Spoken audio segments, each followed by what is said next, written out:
Hey guys, it's Ankar and today I'm going to show you how to make some really cool vocal chops in FL Studio using Slicex and some post-processing. It's a really simple tutorial. It's really easy to make some vocal chops in FL Studio. So without talking much longer, let's jump into our DAW and get started with our tutorial. So I have our project here, and before starting with the tutorial, I'm going to show you guys what we're going to be making. And so I'm going to play this little demo of this track that I'm working on.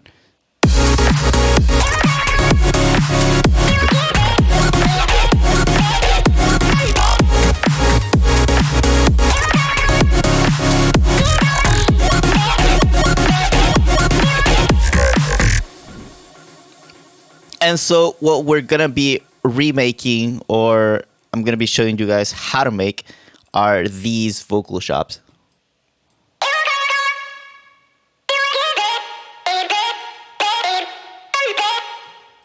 So it's really easy to do. So I'm going to start by going here. I'm going to create a new instance here in a new pattern. I'm going to add Slicex, which I have right here. And this is FL Studio's native plugin for creating vocal chops. So it's really useful, really great for these kinds of stuff, as well as some chopping for drum loops. I find that working with drums in Slicex is really useful. So I'm going to go and search for a vocal sample. I'm going to use some Kara vocal samples, which you can get from Splice. So if you don't have Splice, you should definitely check it out. It's very well worth it. I'm going to go here. I'm going to search for some hooks, maybe something very interesting. So I'm going to choose this vocal right here. You got what I need, give you all of me. Drag it in here, and once I drag, it already creates some of the chops. So if I can go here, into the piano roll, you can see it's perfectly chopped like that. So if I play it, you got what I need, give you all of me. It plays what it was written, but we want to make some vocal chops. So now that everything is pre-sliced, I'm going to mute our vocal track here. And we're going to recreate something like what we did.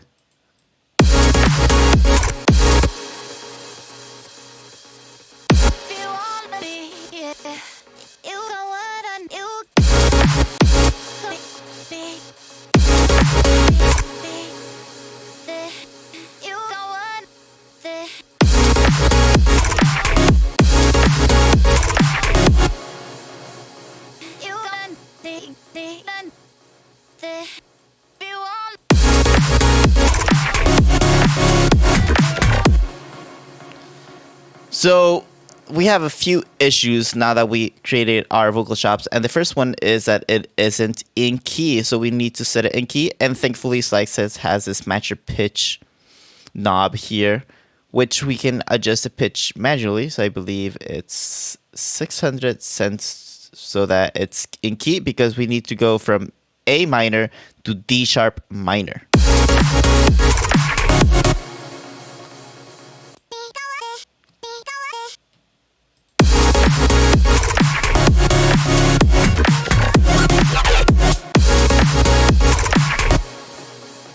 Now we have our second issue, which is very quiet. So now we need to go into the post-processing phase. And we're going to do a few things here in the post-processing. So first, I want to add some auto-tune so that it is actually in key. So I don't want it too aggressive, so maybe having it set to like 4, 6, sort of at numbers over there.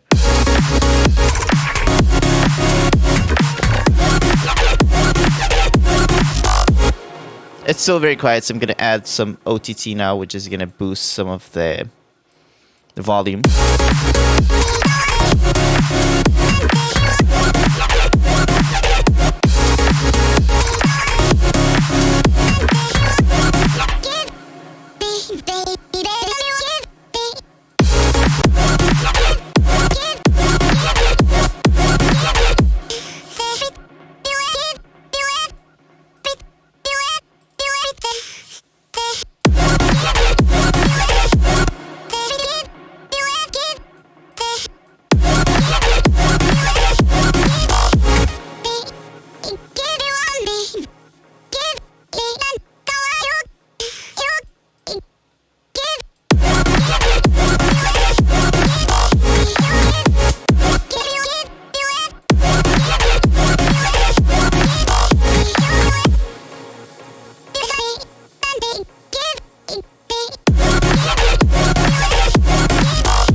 Sounds really awesome. So now we have some OTT happening here. Now I want to filter it out just to add some distortion.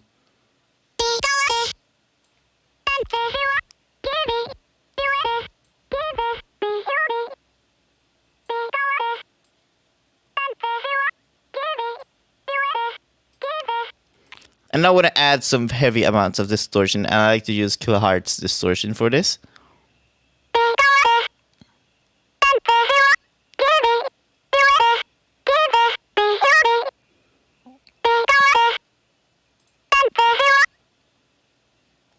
And I'm going to add some more OTT just to bring back some of the frequencies that we lost.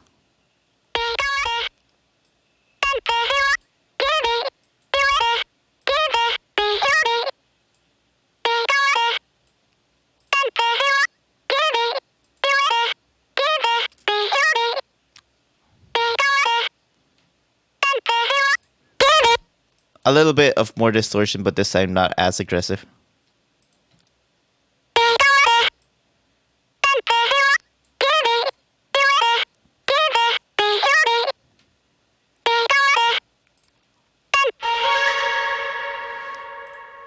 And of course, we can never go wrong with some reverb. Of course, not as intense as we have here.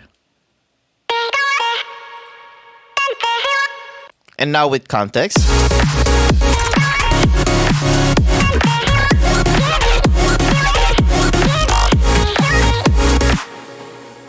And we can sharpen the notes a little bit more using here the volume envelope. So we can enable this, set it to tempo. And we know that each ones are sort of half like this. I'm going to go here.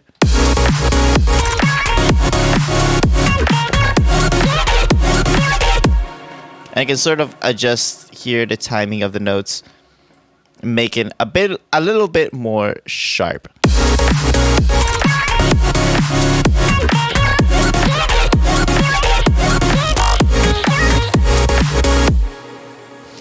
And that's basically how you do vocal chops. It's actually really easy. Just drag it into Slicex, add a teeny bit of post-processing, and just play around with what notes you like in the pattern that you're working for your vocal chops. So this is a quick little tutorial on vocal chops. If you guys liked this video, don't forget to subscribe, comment what you want to see next.